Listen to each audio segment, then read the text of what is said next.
I love people, particularly people who are developing themselves to be the best versions of themselves.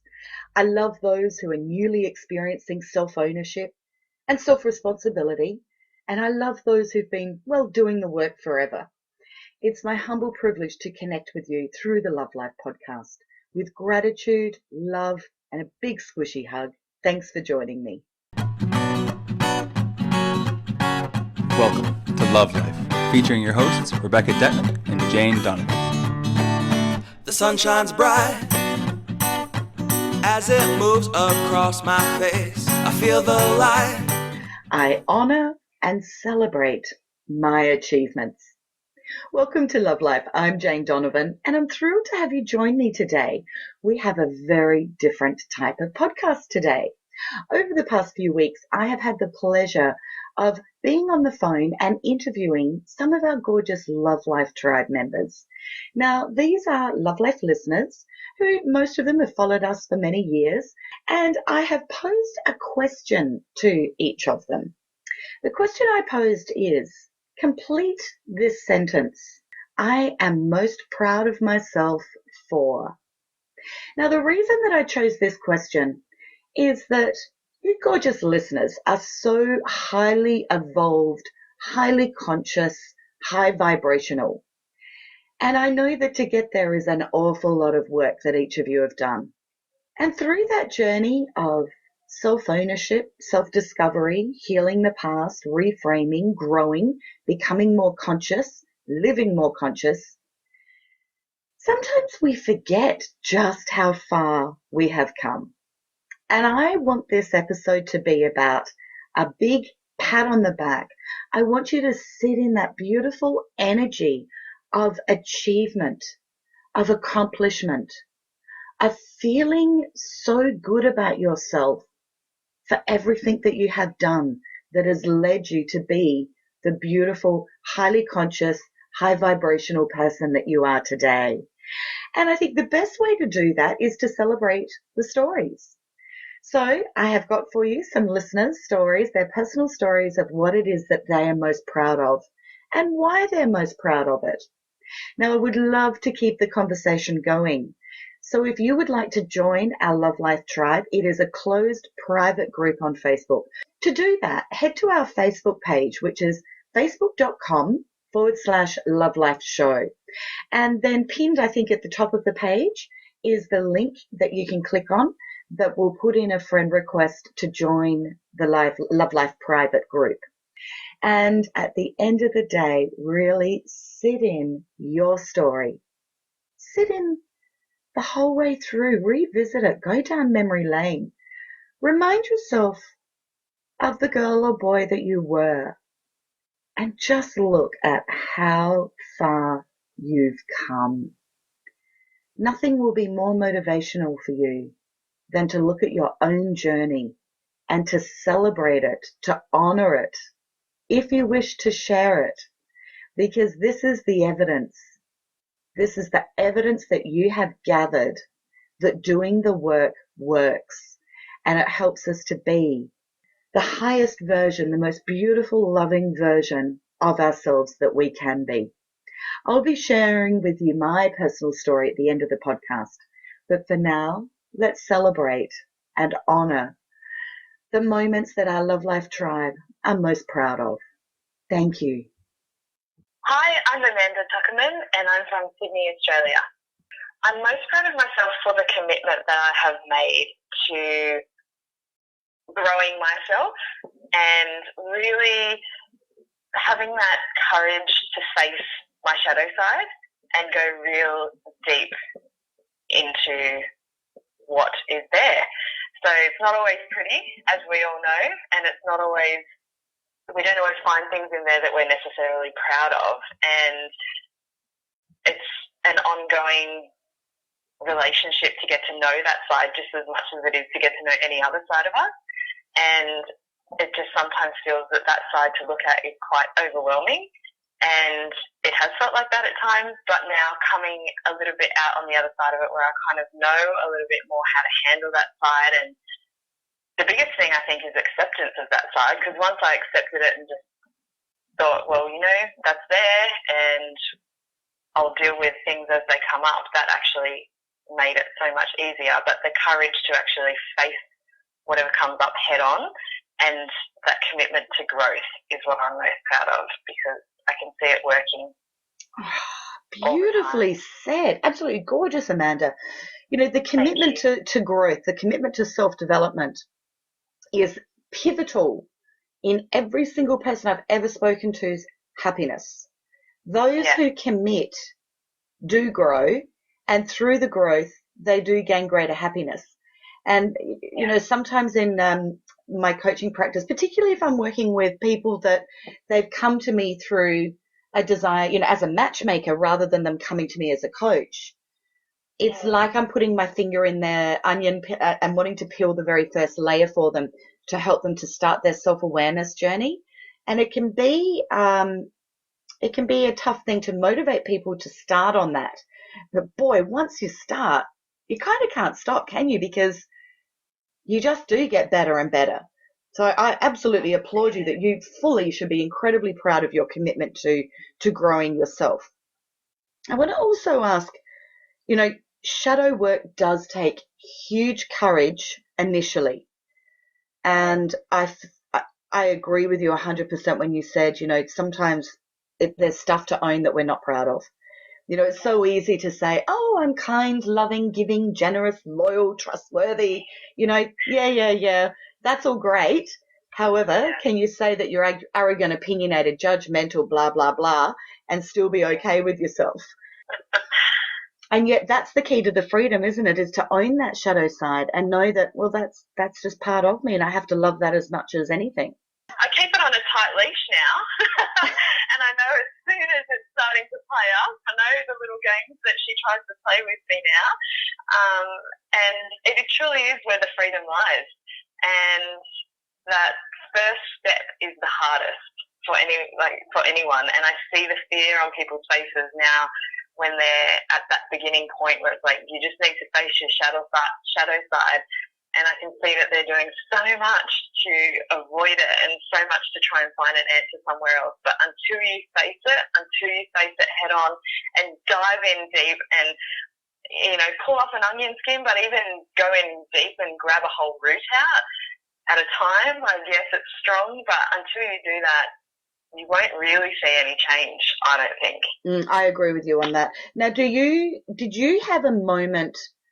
Was there like a dark night of the soul, or was there something that helped you to get the courage to start doing the shadow work? Was there a moment that you remember where you just went, I have to do this? I actually did. I kind of got a bit of I don't know what you want to call it, a download or an inkling or a message or whatever it might be, and was told your intuition, like in terms of you will have some growth. Do you want to do it? And at first I said no and sat on it for a couple of months. And then and then it just got to the point where I was like, okay, I have to do this. It just was something outside of me that just turned around one day and went, yes. And that's when all the hard work started, and that's where the courage came. But the courage had to come because that's when things started popping up that I had to face. And within that growth period, I'm still kind of, I don't think the growth ever stops, but that major growth period of about a year to 18 months, through that time, there was a big dark night of the soul, but I had tried to face things before that, and I think that it was just, the things that helped me through it were energetic healing. I had lots of Reiki in that year, and I have a fantastic soul sister who I can talk to anything about, and she's on the same journey as well, where we just boot each other in. But really, it's just a matter of when that storm comes, just sitting in it and just sitting there and letting it come. That's Beautiful. Kind of the action that I have to take. Going into it, going through it. Yeah. Not trying to run away from it. I've got a couple of things that I want to say there. I love that you were given a message of like, if you want your intuition to grow, you got to do this. It's like you were given an incentive. And maybe that's what we need to do is, help people to recognize if you do this, it equals this, and help them to know what that picture looks like. You know, whether it is intuition, or for others it might be the ability to have a more heartfelt connection with others. For some people it might be the ability to not be so fearful. For others it might be the ability to perhaps live a more peaceful or a calmer life. Maybe their life's really turbulent emotionally and they'd like some more stability in the gorgeous, peaceful, calm realms. Whatever it is, I think it's important for people to try and have a picture of what is it that they want their life to feel like. And therefore, that gives them the incentive to go through the storm. And the storm includes having a look at that ugly shadow side. 100%. And I can't even say that when I said yes to that, I knew exactly what life would look like. But I knew that the thing that was holding me back was nothing but fear. And that fear was that I would be fear of change, because there's that fear when you know that a big change is coming, that, oh my gosh, how am I going to relate to people? What's my family going to think? How am I going to, you don't know what things are going to look like. And so you almost, it's a knee-jerk human reaction to resist it when we can't control it in our mind. And once I knew that that was the only thing that was holding me back, then it was like, okay, let's go. Beautiful. The other thing that I really want to touch on as well is where you said that you've got a gorgeous soul sister. I feel that is really important, that everybody has, that one or two, if they're blessed and lucky, three, but those special people in their life, or a special person in their life that really is that soul connection. And I know a lot of people don't have that.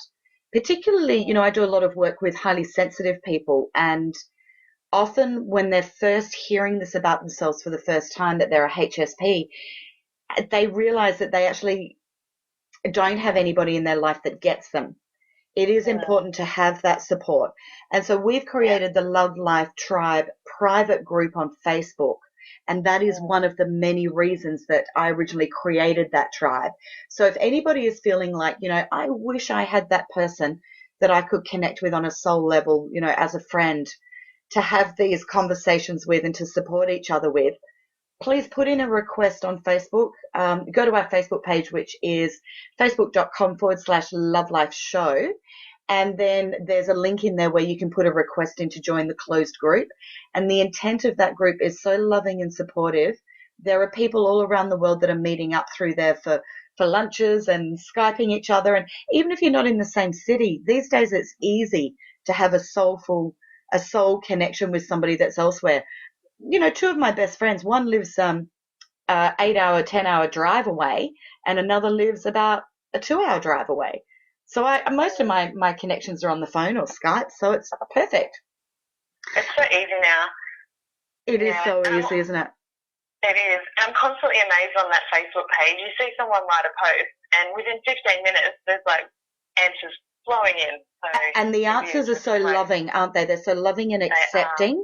And that's what, when you are being bold in life, like Amanda, and you've chosen that you want to get into your shadow side, you want to clear out your stuff, you want to, work with your inner child, heal your past, whatever, to have that person that is not judging you, but simply holding the space for you, that's reminding you you're worthy, that all is okay, that I've got your back, I'm here for you.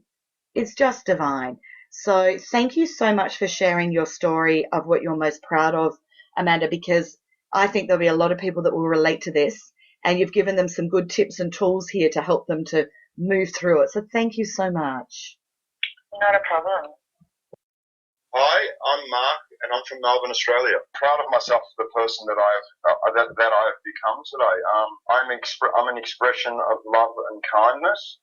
I am internally devoted and deeply connected to my people, my gods, and my universe.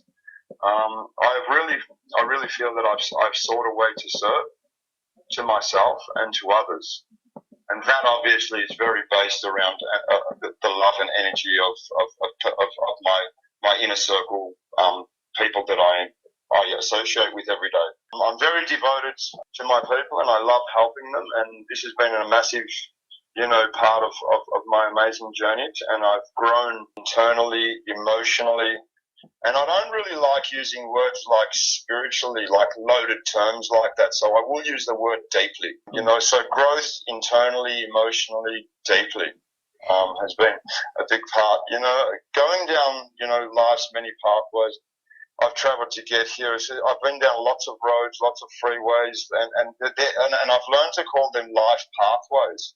And at a very young age, I found myself, working 3 jobs.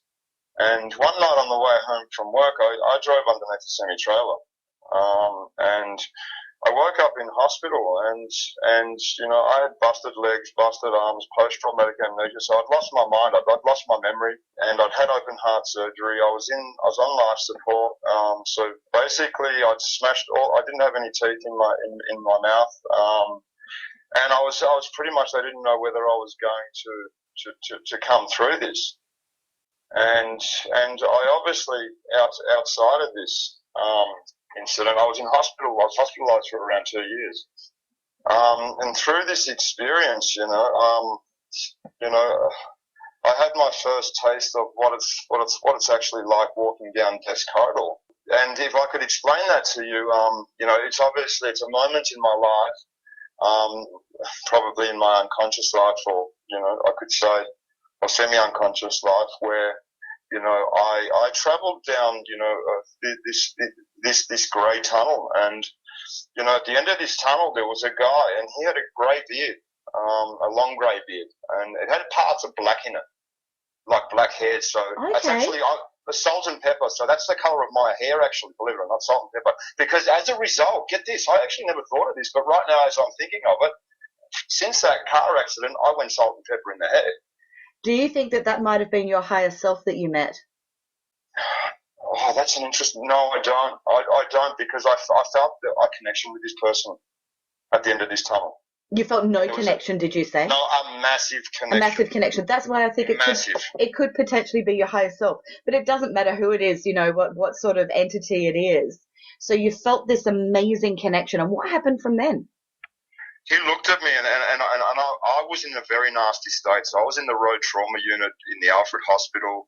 I'd had open heart surgery and so many surgeries that my body was just obviously in a mode of despair. I was just like, so I'm at the end of this tunnel, and this guy, he's talking to me from the heart, and I felt his love.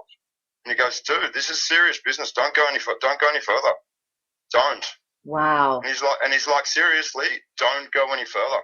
And you knew to take that wisdom?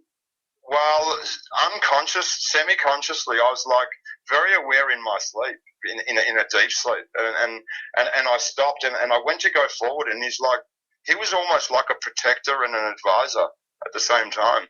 And he said, don't go any further. I'm serious. Don't go any further.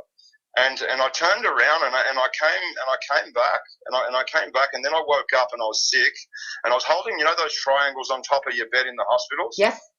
I was holding that, and I said, can you wheel me out? I said to the nurse, I said, please take me outside. And they wheeled my bed outside. This is like in the road trauma unit, and then I was sick everywhere because I didn't know I was used to an environment that was created in a hospital, and when they opened the doors and took me outside, I was just sick everywhere. And when they took the bed inside, I said, wheel me down the corridor right now. I need to pick up the phone. And I called my mother, and I told her, and I told her this, and then I went back, and I just went to sleep, and that moment just stayed with me forever. Wow. So was that a turning point in who you chose consciously to be? How you chose the decisions and the choices that are presented to us on a daily basis? Did you start to make different choices? Yeah. Things started happening to me at that stage in my life, and look, it's not only because of, I don't believe in coincidence, and I don't believe in things that just happen by chance. So, and I'm a true believer in destiny, and our paths are very clearly marked out for us. So my life did begin to change for me, and and in that change, amazing things happened to me. Because I'm curious how you went from that person that manifested a massive, massive sledgehammer, a near-death experience, to get to somebody who is so committed to being of service to self and others, that so you use the word devoted. Yeah, totally, 100% devoted, and devotion is I might add, I didn't mention at the end of that, I walked out of the hospital and there was nothing wrong with me whatsoever. I had busted legs, busted arms, busted pelvis, all new teeth, post-traumatic amnesia, open heart surgery, ruptured my aorta. No 1% of people survived that. They died within 20 seconds. Ruptured my descending aorta, ruptured the first two. I was spitting blood. Right, no one survives that. Now, I walked out of the hospital. When I got out of the hospital, I went home and I jumped, and my mum went out. They would only let me out of the hospital if I'd go and stay at my mum's. So I went out. So mum and the whole family were going out on a Saturday night. This was the first week I was out, and I was on crutches. They left to go to the Chinese down in Brighton, the local chows, which we do. It's family tradition. I got changed into my triathlon gear because I was doing triathlons in those days, and I went for a ride. And when I got back off my bike, my mum was sitting there waiting for me. And I got the biggest slogging you've ever heard in your life. My mum's Scottish. And I was nearly in tears. She meant business. She wasn't going to let you muck around with bad choices. No, but the thing was, Jane, like I walked out of this like nothing happened. I have a certain relationship with that outcome. Yes. Or understanding. So do you mean you walked out of it with like no sense of responsibility from the blessing that you'd just been given? Thank you. Yeah, totally. I walked out of it with lots of responsibility, lots of gratitude. But it was almost impossible that I would just walk out and become an athlete, which I did. I love your story, and thank you so much for sharing it, because I think it's very inspirational when people are faced with trauma like that, to know that people can survive. You know, they can survive this stuff, but not just survive, they can thrive post-trauma. Yeah. It's really important for people to hear these stories and know that they too will be fine. I want to know, though, how you came. So prior to the accident, yes, were you somebody who was devoted to self and devoted to others? No, I was a chef. I was a chef, and I was working, 70 hours a week, 80 hours, 70 plus hours a week, and my life was just cram packed with working crazy hours as a chef. I worked at very reputable places. So, in fact, I worked at Jean Jacques. Oh, very cool. When it first opened, that was crowned best restaurant in Australia 5 years in a row. So very cool. But let's get back to, we got to get back to the emotional stuff, darling. I want to get back to how did you move from such an unconscious person to such a conscious person? Okay, the journey really changed when I went overseas to Indonesia. Okay. My journey really changed. Did you visit some place or speak to some person? Yes. Was there a moment? I went to Indonesia for a holiday, and I met a guy, and this guy was Hindu, and he was and he was a friend, and he owned a restaurant. And I started talking to him about my life and stuff, and many people go there to party, and I've never been that sort of a person. So we sat down, and he goes, "Come to my restaurant tonight, and we'll talk." And we spoke like all night, pretty much for the 7 hours. We just spoke deeply, and I was telling him about stuff about me and all that. And he goes, "Tomorrow morning, I'm going to have you picked up where you're staying, and I'm going to take you I'm going to get this guy my friend to take you to a temple. When you go to this place," he goes, "many people, you're going to feel energy from this place. Don't get scared and don't run. I want you to stay there." Anyway, Jane, the next morning I was picked up and I was taken to this temple. And Jane, when we walked into the temple, we sat down and he prepared his ceremonies to invite his people to come down. And as he was doing this, Jane, this was the second most powerful temple in the universe. I didn't realize it at the time. It's now my home temple, Mount Matua Temple. And this guy started reciting the Gayatri Mantra. It's a 5,000-year-old mantra.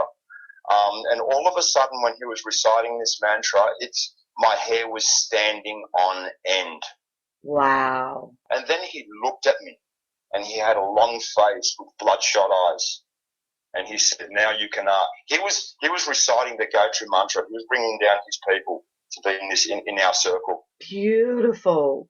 So really, what I take from this is that you, from the moment that you were open to the guy with the long salt and pepper beard that was communicating to you on your deathbed in hospital, from that point forward, you seemed to be, whether it was subconsciously or consciously, I don't know, but you seem to have been committed to the opportunities, the conversations, the signposts that were leading you to something greater than where you currently were. Would you say that's a fair analogy? Jane, that was just so well said, and that is so true.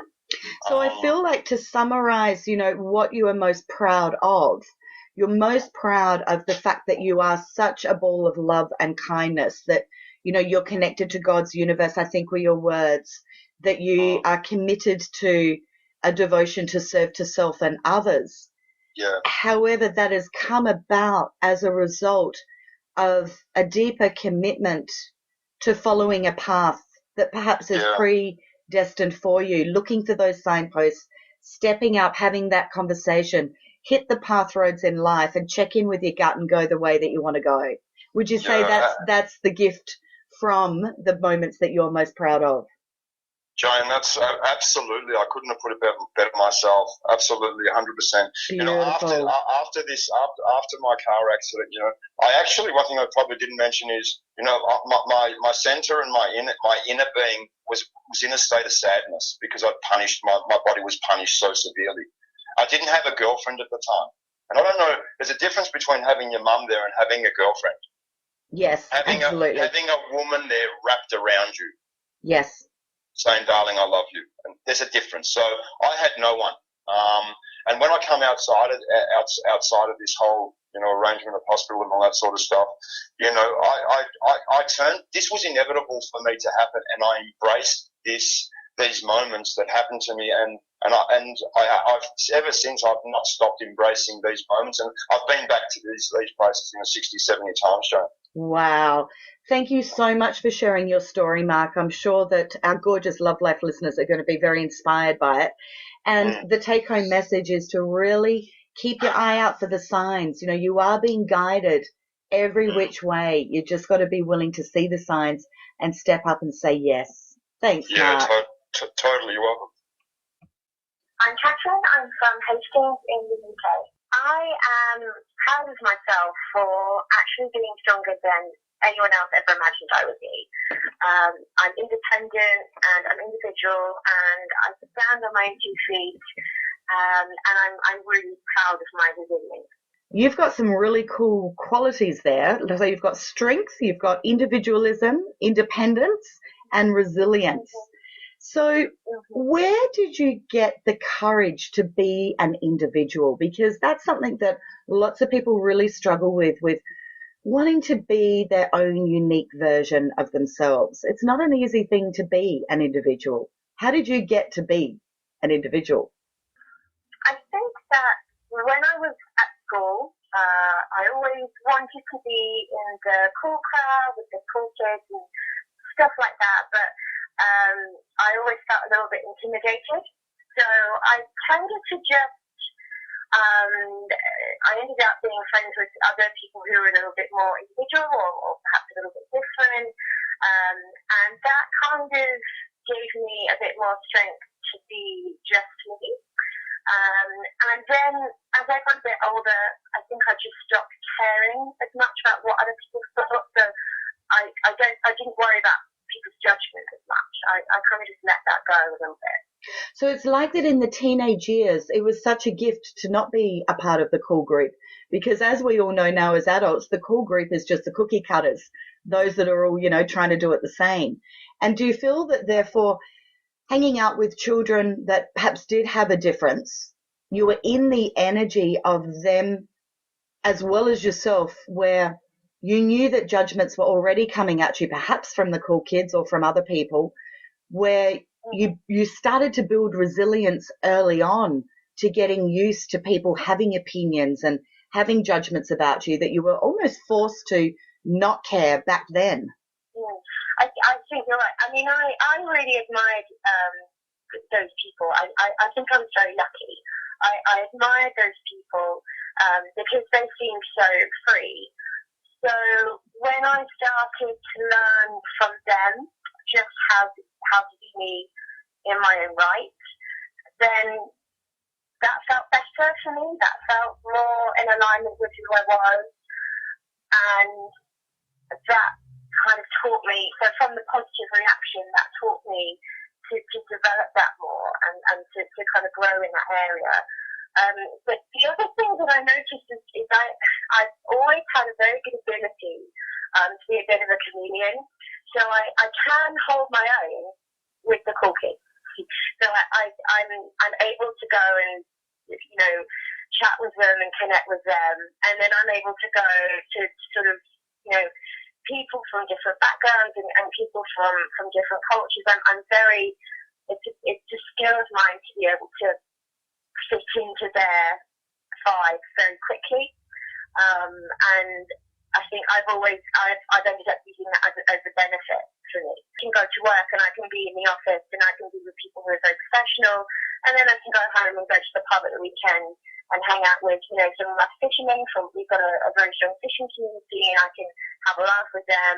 So I'm very flexible in that response. I love this. So I think you've reminded me of when I was in my early 20s, that one of the things I loved to say was that I can do black tie at the Hyatt, which back then in the 80s was, our only 5-star hotel here. I can do black tie at the Hyatt Hotel, and I can do beer and barbecue in the thongs in the, around the swimming pool.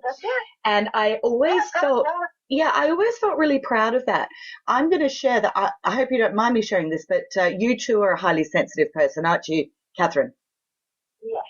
And I actually think I am. this is a gift of being a HSP, is that we do have the ability to do that. However, we have to have the self-worth, the self-confidence to be able to move into each group. We can see what is needed to be able to fit into to different molds. However, having the ability to do it, I think that's where you were very blessed to, have that situation in teenage years where you were given the role models of what freedom looked like.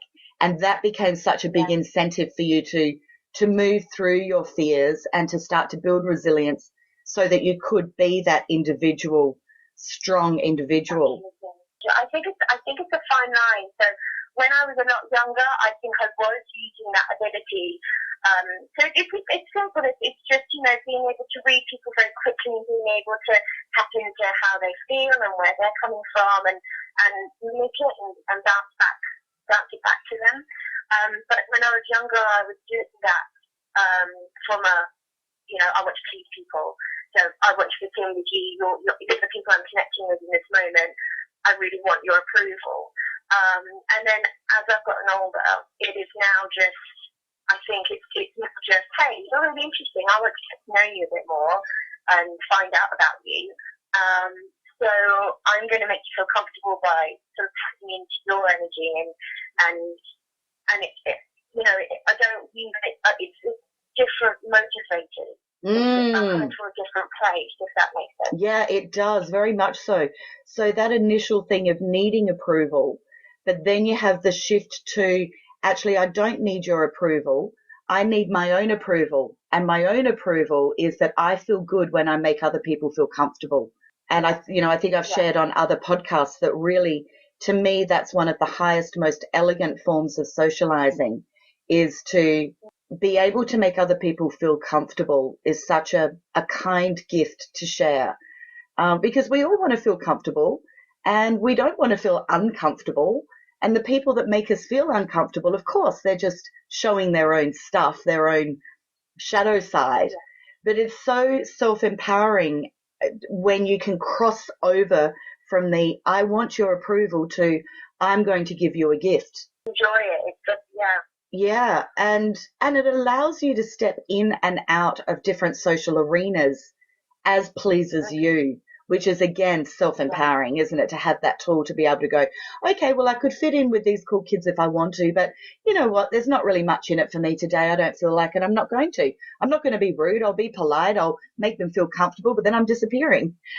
That's very freeing, very freeing. The other thing as well is that I do have a small handful of friends who I feel 100% myself with, and I read, because of how I can sort of mimic other people and tap into their energy, I'm so appreciative of the people that I don't have to do that with.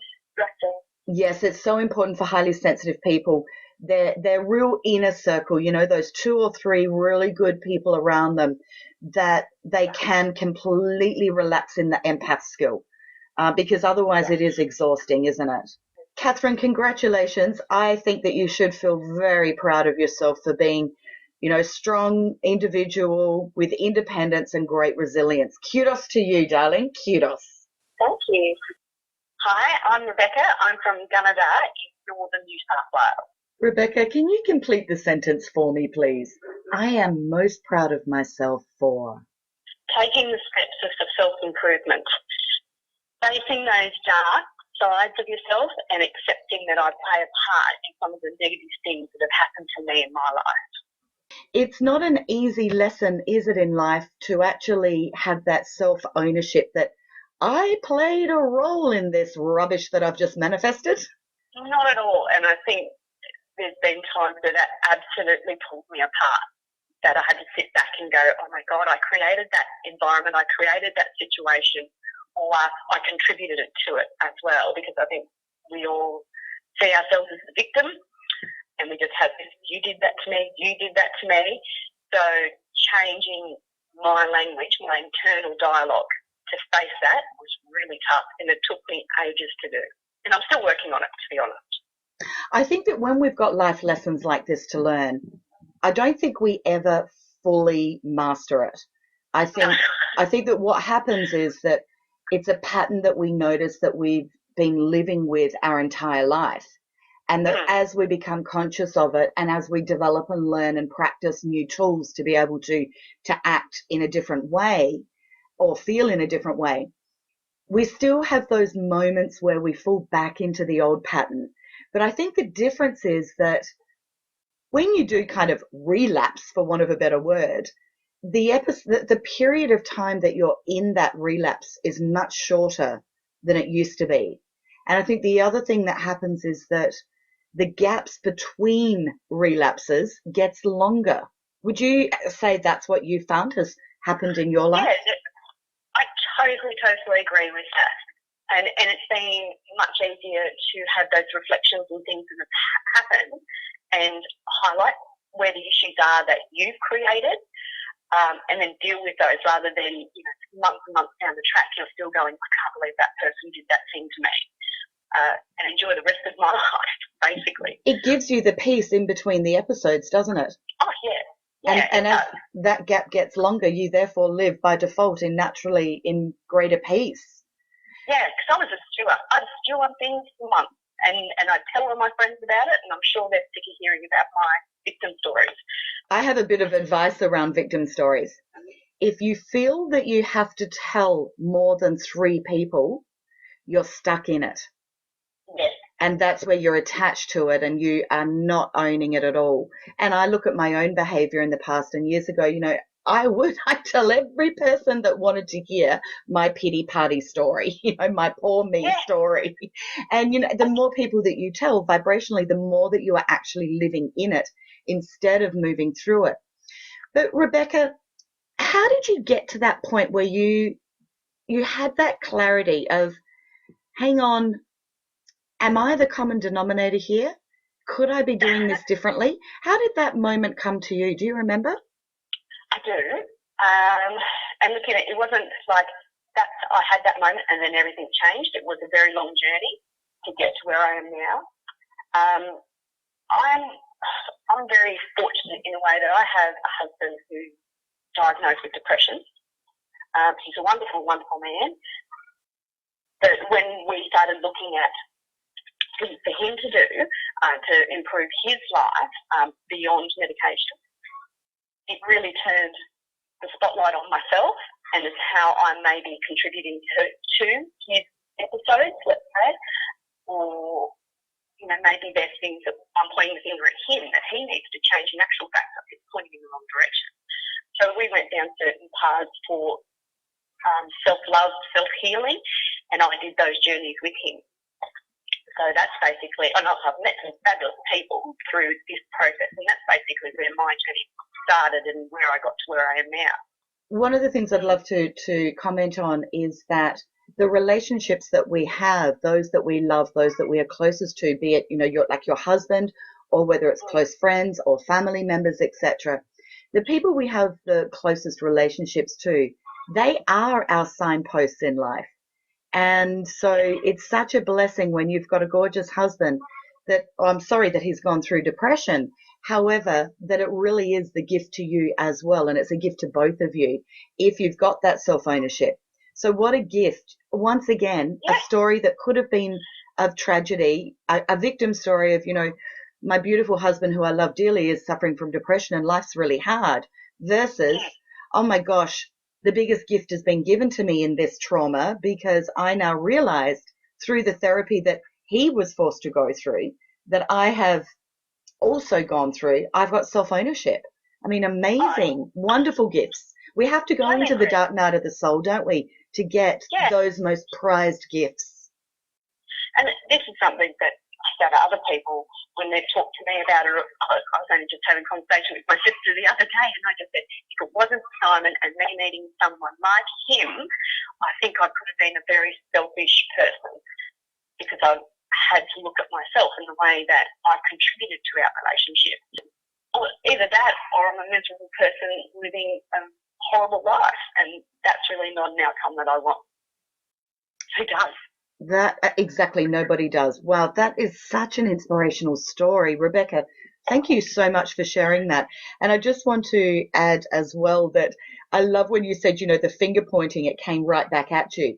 I have a little thing where, when you point a finger, if you point a finger, you usually have your forefinger pointed at someone and your thumb is pointing at them as well, almost a bit like a gun kind of hand movement. But what are the other three fingers doing? They're pointing right back at yourself. Right back at you. So point one at someone and you've got three coming back at you. And I think that is how karma works. If you put out some bad stuff, it's going to come back at you a lot bigger than what you put out there.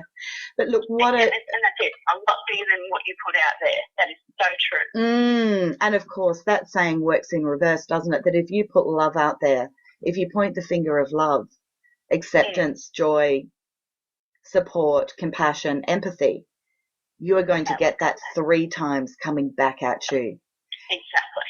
Thank you from the bottom of my soul for sharing such a beautiful story. And I agree that you have every right to be feeling incredibly proud of yourself for self-ownership of what it is that the role that you've played in life.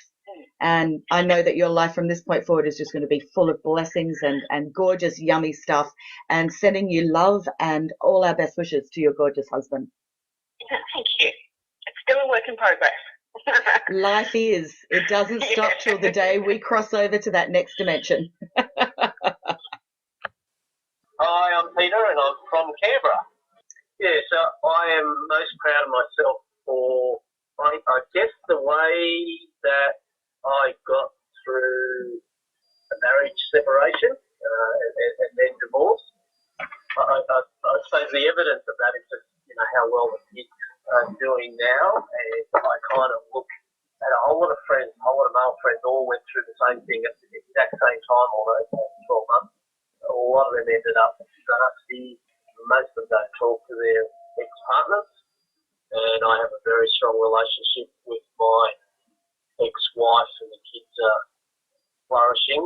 And so, even though a lot went on through that, I just kind of, I remember the moment I decided that I wasn't going to be a different person to who I was before, except through grace. So, so I guess that's what I'm most proud of. Absolute kudos to you, Peter. As a matchmaker, most of my clients that I meet, of course, have gone through separation or divorce. And if I could wave a wand, it would be, please continue to have a high-functioning relationship with either the mother or the father of your children, for the children's sake, but also for your own sake, for your own peace of mind. And it's not easy. I know there are some people that make it incredibly difficult to have a good relationship with them. However, persistence and time and a dedicated, consistent commitment to being the person that you want to be, and to focused on creating the relationship with the children's other parent, is doable over time. I've watched very toxic marriage breakups where, there's been deep hurt and resentment and anger. And I keep saying to the one person that I'm coaching, because I'm often not coaching both of them, is just hold firm and give it time. And for some that happens sooner rather than later, but it does eventually happen in most situations. What do you feel you did differently to your friends that got the result for your children and for you to have the relationship you do with your ex-wife? Yeah, so I actually, and you touched on it just before, because there was stuff that went on and it could have not gone that well, and I was very angry for, a couple of weeks, a month, 2 months. I guess you touched on it before. I just don't have the energy or the interest in anger. I suppose it's self-preservation. I just don't have the time or energy to be angry with people.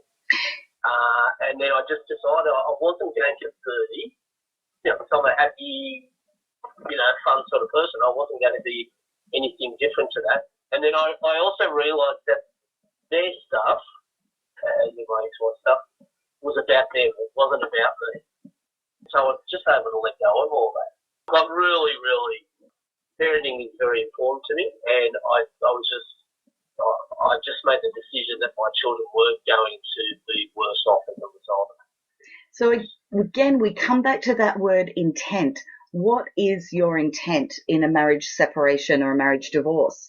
And if the focus is your intent is, I wish to place parenting as my priority, then you're going to do everything that you can to keep heading in that direction. And that includes somehow finding a way to get on the same page with your ex-partner. But the other thing that I really want to touch on here, I wrote a chapter of this in my book, How to Get the Date, and I've written a blog on it as well. Do you want to be right or do you want to be happy? And in marriage separation or long-term relationship separation, the commitment that I see, the number one intent and commitment that is self-sabotaging is when the individual wants to prove themselves right and their partner wrong. And I will watch people, I've watched somebody that's actually spent 15 years and get this, $3 million in the law courts to prove himself right and his wife wrong. He's had enormous health issues. He's lost the relationship with his children. He's lost all of his financial abundance that he had. He had homes everywhere, including one. He's an Australian guy, but he had a gorgeous home in Paris. He lost the lot. And this is what I feel so sad about, is that people will be so stuck on their commitment to be right. And it's not an easy pill to take, is it, when you kind of take the higher ground and go, even though I could have an awesome victim story here, that everyone's going to give me the biggest pity party, you actually work hard to let go of that victim story, knowing it's going to give you the freedom, knowing that you're not going to be wasting energy and anger, resentment in telling the same story to every person you meet. Would you say that that's an accurate assessment of what went on for you? Yeah, absolutely. And to keep in mind, I wasn't in that position for a couple of weeks, couple of months. I think some people really find it hard to let go of that needing to be right because they care what other people think. And I really don't. For most of my life, most of my adult life, I don't care what other people think of me. So I didn't have to prove myself. And I think a lot of other people, they're wondering what everyone around is actually thinking of them, and so they have to prove that they were right and their partner is wrong. And I didn't need to do it. And plus, we didn't. Oh, this is going to sound really bad, really weird. We didn't have a bad marriage. We had a great, fun marriage that went for 17 years, plus 3 years before that, 20 years, in total being together, which is a long time. It is a long time, and kudos to you for that. And it's produced beautiful children, and as you said, a happy marriage most of the time. And that is the truth with most long-term relationships. It's only the last few years that go a bit yucky. And I also want to say kudos to you for actually turning the energy around after 2 months. That's extraordinary. I've watched people that have been stuck in their victim cycle for years. And so the sooner that people can get out of it, the better.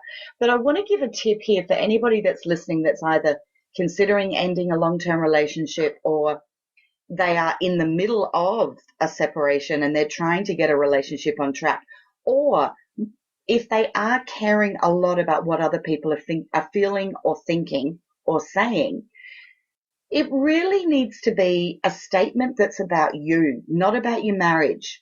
And it would be something along the lines of, I had a lovely relationship for many years that produced a lot of great happiness. Maybe it produced beautiful children. I've got lots of lovely memories. Unfortunately, it wasn't great for the last period of time.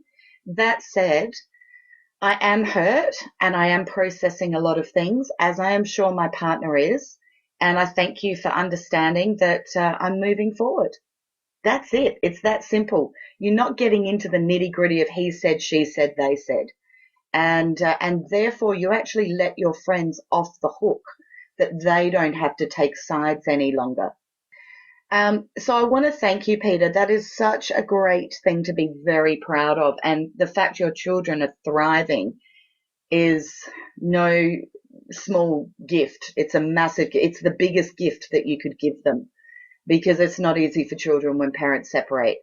It's not easy for anybody, for the friends, the family, the each other, for everybody involved.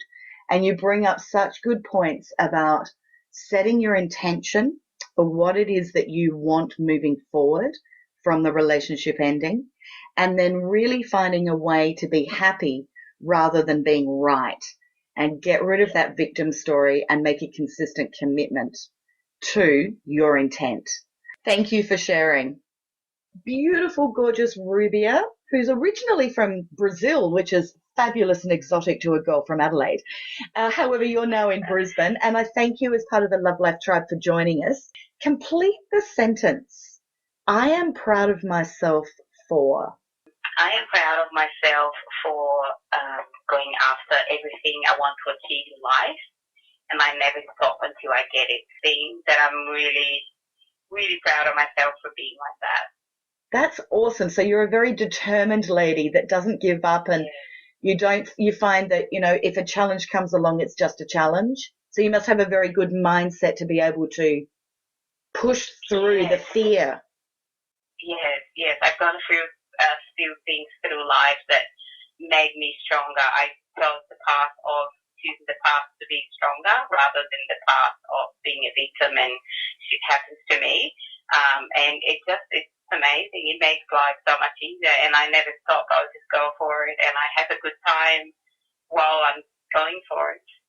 So 2 really important things there I pick up on is, the first is that you refuse to be a victim. That is so empowering. And in fact, that's often when I'm coaching people in self-development, the very first thing I want them to do is own their victim story and then change their victim story. Don't be the victim. So it's wonderful that, you're absolutely not living in that story at all. And the second thing that really stood out was that you make sure you enjoy what you're doing. Yes, enjoy the process. Yes, definitely.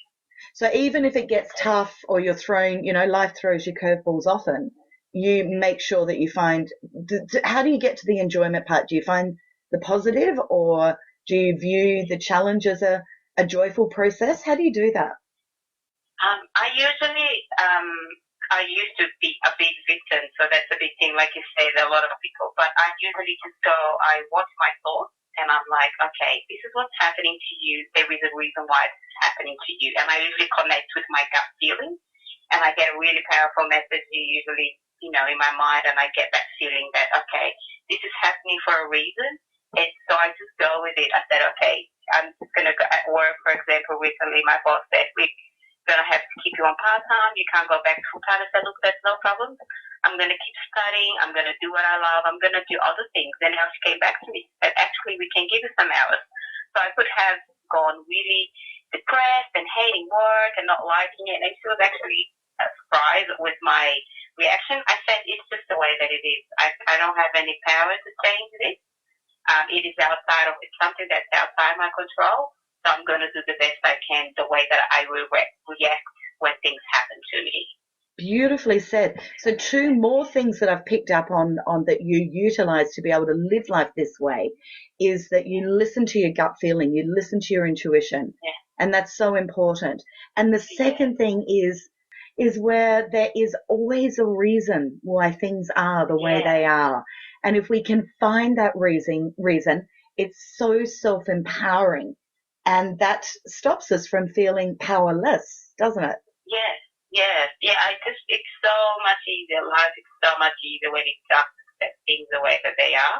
And I plan things, of course, like we all make plans. But, things always go a little bit different. They take a different way. And I'm like, that's fine. I enjoy it. Like, I embrace change and just have a good time with it rather than fighting against it. And a 5th bit of wisdom in all of this, Rubia, you are full of gems. You've delivered 5 awesome ones. And that 5th one is so important as well, is to embrace change. Nothing ever stays the same, ever. And even if we wanted it to, we can't force it to. Science won't allow us and the universe won't allow us. So we may as well all get good at change because it's inevitable. Thank you for answering that question so beautifully. I know our Love Life listeners are just going to go, wow, 5 nuggets of good wisdom there to be able to be proud of living life the way you do. Thank you. Yeah, no, thank you. I hope you've enjoyed listening to the beautiful stories from our Love Life tribe of what it is that they are most proud of. And what is it that I am most proud of? I've got a couple of things. The first thing that I'm most proud of is that I deeply believe I can achieve anything I put my mind to.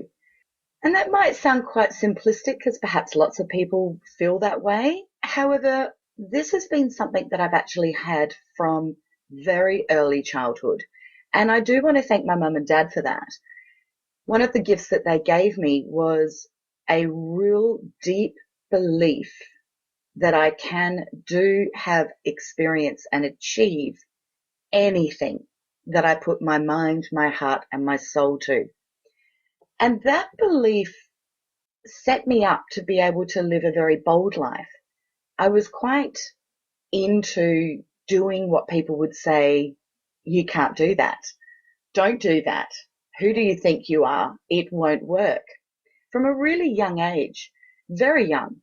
My first business was at 21 years old, and I was told that wouldn't work.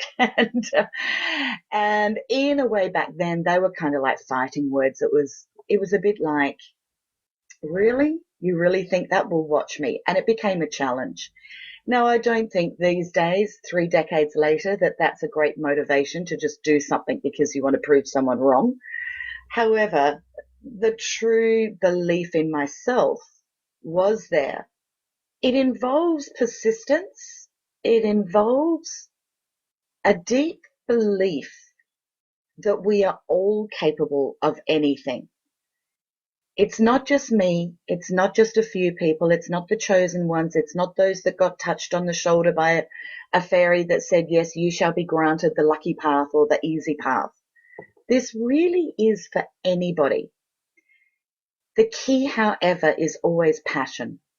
It has to be what you love, because if you love it, you will just keep learning about it.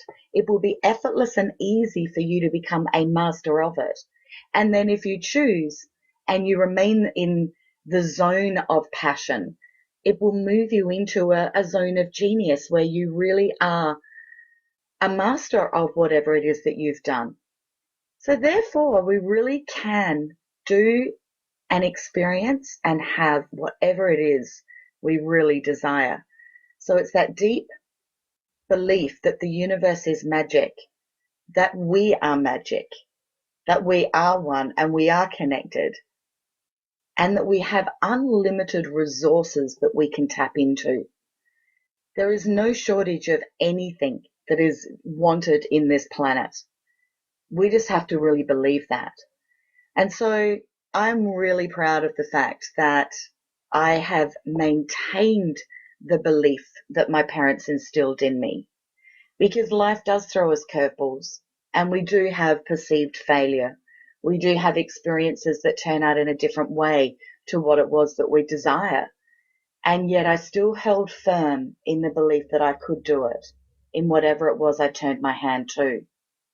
Now, the second thing that I'm most proud of, I am most proud of embracing being a highly sensitive person. It really has been my greatest challenge in life to manage my sensitivity. For the good part of nearly 4 decades, it was the biggest burden of my life. My feelings were being hurt all the time. I was taking things personally. I made assumptions. I was highly sensitive. So while there are the highly sensitive, I'm the highly sensitive of the highly sensitives.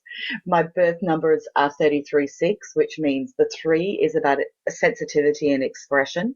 I have double whammy sensitivity and expression.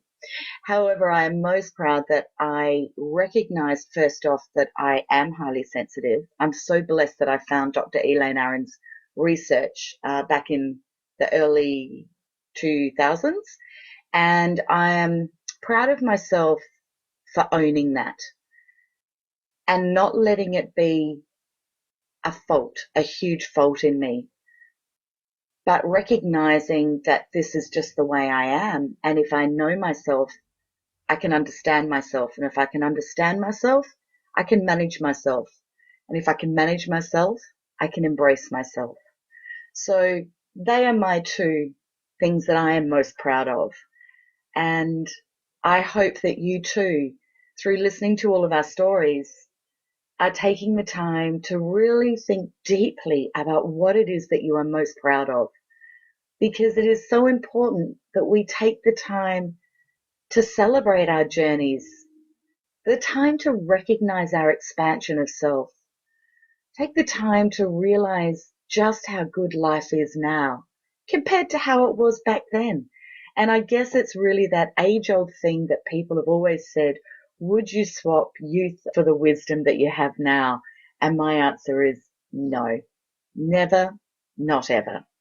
I'm so grateful for the wisdom that I have in my life now. And I am grateful for the lessons that I have been given, the hard-earned wisdom that lets me lead the life that I really am blessed to have. I honor and celebrate my achievements. If you want more of Love Life, then I'd love you to join me for the post-show conversation. We're going to be holding that in our private Facebook group. So head to facebook.com/lovelifeshow and then put in a request to join the group. It's pinned to the top of that page, so you should be able to find that easily. And we're going to keep the conversation going post-show. So if you'd like to share with us what it is that you're most proud of, jump into the group and share with us your story. You can also find all our past episodes on our website, which is lovelifeshow.com. Plus, you can email me any questions you have, or if you want to book in for a coaching session, then you can do that by heading to janedonovan.com.au. And of course, if you've enjoyed today's show, I'd love to hear from you. Or if you want to make a contribution towards the cost of producing the show, you can also make a donation at our lovelifeshow.com page. So until next week, have a divine week, remembering all that you've achieved, and be proud of what it is that you've achieved and celebrate just how far you've come. Life is perfect, I'm not trying, it's just happening.